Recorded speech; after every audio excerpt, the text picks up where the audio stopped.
My name is Chandini. I understand that you'll be hearing a lot of seniors constantly thanking people this week, so I'm gonna switch it up and start by issuing some apologies. I actually have a list of people I need to apologize to, so let's see. First on the list is Alexis Lipkin. Alexis, I'm really sorry for writing that cocaine joke in your intro.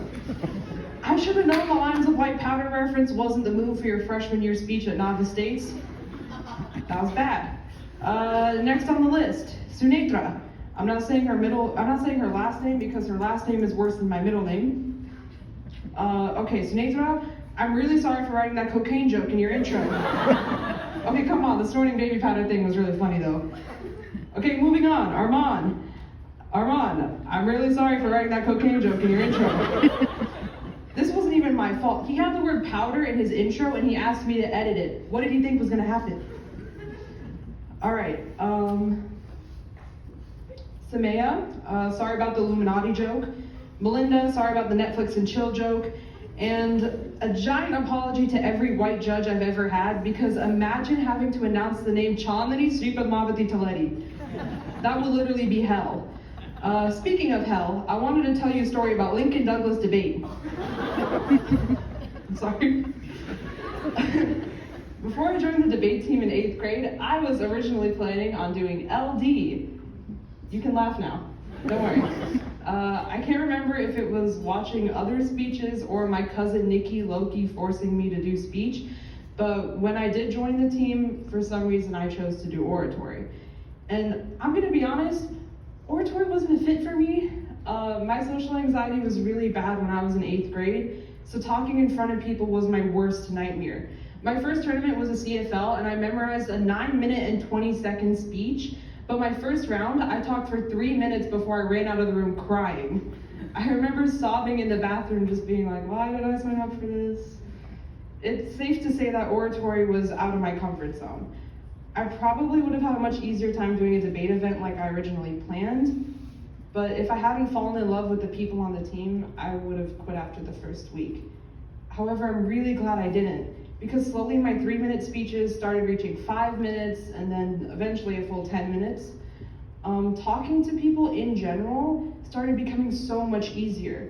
And even though I didn't break at all my novice year and not a lot in the next 2 years, I didn't really care, because my reward was when I went to a birthday party at the end of 8th grade and my best friend at the time told me that she was glad I did oratory because it helped me open up more. This is gonna be a Nikki part 2. Remember that? Okay.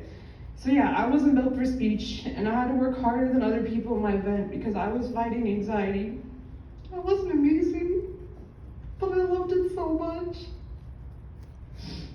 I really loved it, and words can't describe my gratitude for this team. I learned so much. I learned how to be less anxious. I got to make people laugh, and I made some of my favorite memories with people I love. I wouldn't be the person I am today without oratory.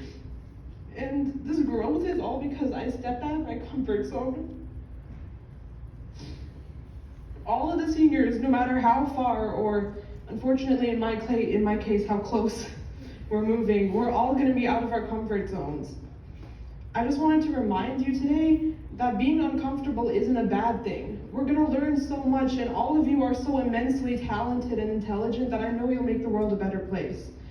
I'm not worried about the team at all next year because I know Sharanya, and I've known her since she was a baby. Shar, I've literally loved watching you grow up, and you are the kindest spirit that I know. You brighten every single room that you walk into. You did such a good job this year co-captaining with me, and you'll do an even better job next year. I know will be responsible and wise and kind of sassy like always. Samantha is the most intelligent, dedicated, and hardworking person I know. Literally anyone who knows Samantha would trust her with their life. Alexis is smart, caring, and most importantly, you're really weird. Please never change, because the speech team isn't the speech team without some mental illness, so I appreciate it. And I'm also counting on you to write cocaine jokes for all the novices when I'm not around. That's important. Otherwise, Frank will talk about gay frogs.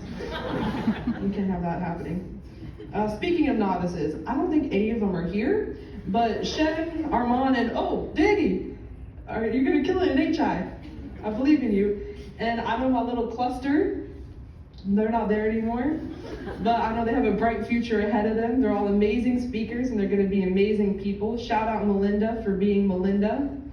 Okay, I know I said no thank yous, but Mr. Clemens has done so much for my entire family, my brother, my cousin, all my friends since we were in 8th grade. So a huge thank you to you.